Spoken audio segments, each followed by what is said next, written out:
Iwan uslap wajor na do imit ka arba kundi terik hado ne gasngi hajalla dakta iya cibun na do ila iwan kibro iki ikre we wat hado wadado le ya artali kimensin wa kordor hais khase hills.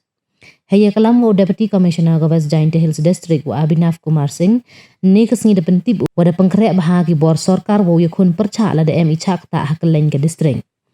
Dapat dikenal wa emijia wa kian kami ording wa itkut kisainar boarding tang wa warok man ki ikam wa yi open bain. Cuk da ongo wa warok ki department da man ki wa da pengkrek wa ki cuti ki wa krek le da pendam ya ki naduk ki kian haduk ki sahem. Wa binaf da penti bule wa da pihak ya ke district haki arpau prateli ki operational zone wa klik da ki zonal officer he wa da dam uchania du haki BDO kam haki porna chwa wa yaram. Da ongo wada le ye ni khnang yo yi u yarap smat ye iwan iwm kam jahan wai wakini ki zonal officer da man ki wada pengkrek waro arpo sokenta da jia iwan.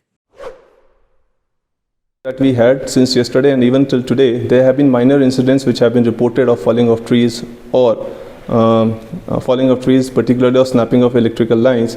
The entire set of departments are in position. We have asked that all the department heads, including the BDOs, not to take leave. The station leave has been cancelled for everyone.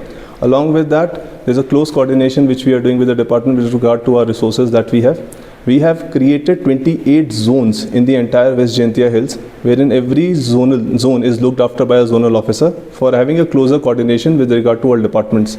So like previously what happened is the entire reliance was upon the BDO office. So like everyone know, there are 4 BDOs, but now as when we have decentralized the planning and the response with regard to this destructions. So now we have 28 officers who are round the clock watching the situation, and the situation as of now is normal. And as the rain have also reduced by, we are also checking the water levels of the river in order to ensure that it doesn't flood the agricultural area.